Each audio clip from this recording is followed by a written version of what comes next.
C'est le grand jour pour ces deux entrepreneurs du rail. Leur premier train vient de sortir d'usine. Il y a un peu d'excitation là. À total.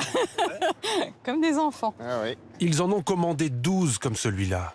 850 millions d'euros, frais de maintenance inclus pour les 15 prochaines années. Cette ancienne directrice de la SNCF a créé Velvet pour concurrencer son ancien employeur.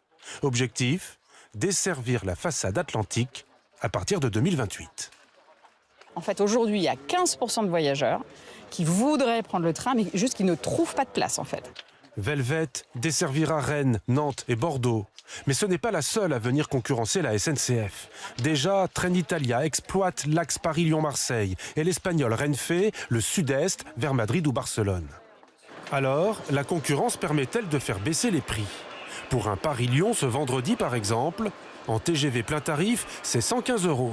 Avec Trenitalia, c'est moins cher, 69 €.